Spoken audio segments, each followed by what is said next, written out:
You've been going all over the place with this, right? It's been, a little tour. You're like going from here to another. I go to New York. I go back home to New York. Oh, good. For a screening tonight.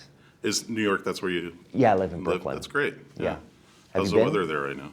It's a little cool. It's incredible. It's like fall cool, my favorite time of year. Yeah. And yes, I have been, and I love it, and I need to get back up there. But I think all my favorite restaurants are gone now. Oh.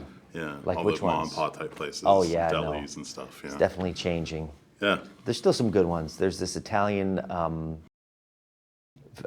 sandwich shop called Fico's, which is very good. Yeah. Next time you go, it's in the West Village. Yeah, give me some recommendations. Yes. I'd love to Fico's. see it. Yes. Are we good? We're good. Okay, cool. Hey guys, I'm Mark Walters of BigFanboy.com, and I'm here once again with Derek Cianfrance. Last time we saw each other was 2012 for A Place Beyond the Pines, and I'm so happy to see you back. Stop taking so long to make movies, man. I loved this. This was great. Oh, thank you so much. Yeah. You know, I have two boys. One of the focuses of my life has been to raise my kids and to be real present for them in their lives. So I've honestly, over the last 15, 20 years, I've tried to do everything in my power not to make as many movies, just so, because every time I make a movie, I have to go, I have to leave, and I just want to be there for them during those times. But now they're of age, and so I'm hoping it's not every 5 years anymore. Maybe it's every couple of years. Yeah, well, and I know you're one of those people too that like you really take your time. Like I remember when we talked with Place Beyond the Pines, that had been gestating for like almost 12 years, I think. Before No, Blue Valentine was 12 years. Pines was like 5 years. Right. I have a project right now that kind of relates to your shirt. Okay. That has been 18 years. Yeah. So yeah, whatever it takes. You know, everything has its own lifespan, and it matures at the right time. Yeah. The thing I love about this movie is that, first of all, it's nice to see kind of a little lighter side of you, because I think we're used to kind of that heavy, dark material, and this is definitely more of like the lighter side of Derek Cianfrance. So that was interesting to see and fun to see. Yeah. But I also like the fact that I feel like right now this is the kind of movie we need. It feels like pure cinema, almost like a throwback to like the crime capers of the 80s and the 90s. And it's fun, it's got good messages in it, but it also doesn't feel like it's sugarcoating it. It feels like it's telling it in a very honest way. Was that something that was always important to you, to make sure that this, the realism was there beyond just being a fun movie? Yeah, I can't help but being me. So it's like it's only gonna, everything has to come through my lens. But as I was, when I finished my last film, which was I Know This Much Is True, which played on HBO, I felt like it was complete. I felt like I had completed something in my life. I felt like I had said everything I needed to say about ancestry and inheritance and sins of the father and epigenetics and what we pass on and legacy. And I came out right as the world kind of shut down. And I remember I had some friends write me and say they had to stop watching when Mark Ruffalo cut off his hand. And he cuts off his hand in the first minute. Mm-hmm. So I was like, shoot, I gotta figure out, no one is going to see this. And of course some people did, but I was thinking I wanna make something that the world needs, because the world, it's so heavy. Our world is so heavy, we need to have something that we can enjoy, and I wanted to make something that felt like those movies of the 80s and 90s, something that was a bit of a roller coaster ride, like an emotional, cinematic roller coaster ride. And when I found the story of Jeff, I just seemed to be like so full of contradictions. Here was a guy who was a hardened criminal that would put people in freezers but make sure they had their jackets, and he was like escapes prison as an army veteran, but he doesn't hide in the woods. He hides in a toy store and eats candy. And so I was like, this is like there's a lot of seriousness to this, but there's also a lot of fun and just curious decisions. And so, so I went into it. I was thinking a lot about like comedy and tragedy, because I think I've always made tragedies. And my wife's a comedian, and the thing about her as a comedian, she's very serious in real life. Mm-hmm. And most comedians I know are like that. Whereas me making tragedies, I just goof off most of the time in my real life. And so I was thinking that comedy and tragedy are intricately linked. Yeah. And I was thinking they're like flip sides of a coin. And I was thinking that maybe with this movie, I could flip that coin in the air. And as you're watching it spin, you would see the comedy face and the tragedy face back to back to back. and not know which one was which. Yeah. And it made me think about, I've always thought about, like, you slip on a banana peel, fall on your butt, it hurts, and people laugh. Yeah. And I was thinking pain and comedy are the same. Laughing and crying can be so similar. Absolutely. Yeah. Well, and it also, I sort of vicariously, it helps me fulfill a lifelong dream, because as a kid, I always dreamed of what would it be like to live in a Toys R Us. Yes. And I imagine for you guys. You did that, really? Oh, well, I dreamed of it. Yeah. I didn't actually get to do it, but I imagine it would be a lot like that. Like, there's a lot of trade-offs there. It's like, I get to live in a Toys R Us, but I'm all alone, and it's quiet, and you kind of go a little stir crazy after a while. Yes, there's a wish fulfillment that's built into this movie.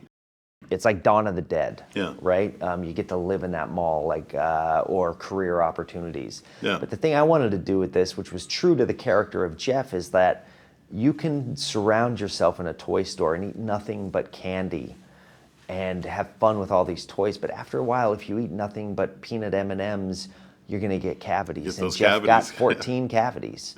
You know, Yeah. it'll rot your teeth. And there was a time when all these fun toys start talking to you. Mm-hmm. And Elmo, you bump into Elmo, and it's all of a sudden you're in a psychodrama. Yeah. And I think that scene also happened to the real Jeff. So I think your wish fulfillment can become, your Garden of Eden can become a Garden of Hell very quickly. And Yeah. I think that's what happened to Jeff. And again, I wanted to play with both of those, you know, and plus, you know, this movie's all about a guy who's in prison. And I think once Jeff was incarcerated and sentenced to 45 years, it's hard to escape that.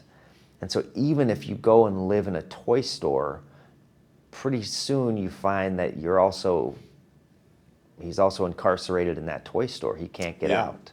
Very You know, confining. it's very confining. It's a confinement, you know, and that can be very cozy. I remember when I was a kid, like making a fort, and how nice and safe a fort felt. And I think there's an aspect of Jeff that feels that when he goes into his confined spaces. It's like, okay, this is safe for me and safe for others. Yeah. But I loved playing with all those contradictions in the movie. You know, I always think about like movies can, you know, you can like, whatever the message is of the movie, it's like spinach. And with this movie, I thought I could like hide the spinach in the burrito. There you go. Yeah. It's such a great cast. You've got a really great mix of people, and I know a lot of people are probably asking you about Channing or asking you about Kirsten. I want to ask you about Ben Mendelsohn, because the last time you and I talked, we were talking about how Ben, using little things like when he met the crew and had the little dogs, and how he implemented that into Place Beyond the Pines. What in this movie did Ben sort of bring to that character that maybe surprised you a little bit? Well, so Ben is one of these actors. He's one of my favorite people on the planet, and he's one of these actors that's so brave he'll go as far. Like after we made Place Beyond the Pines, Ben has played like every version of the devil possible, right? Yeah. He plays every bad because he's brave enough to go there. Yeah. And when I offered him this role of Pastor Ron, I was like, I want you to go to the light because I know where you like. And so we rehearsed that Randy Newman song, you know, I'll Be Home. Yeah. And the first take that Ben did was like deep, gravelly voice. And I was like, Ben, go towards the light. I want you to sing it in falsetto. And you know, when Ben comes on set and preaches to a whole group of people who are who are actually all locals down there, a lot of the people in the church were people that were involved in actual events of Jeff's life, he can just lead and entertain a whole community. I don't know. He's just one of the most magic people ever. And my job on this movie was just to like steer him to the light. When I did I Know This Much Is True, there's light at the end of that movie. Mm-hmm.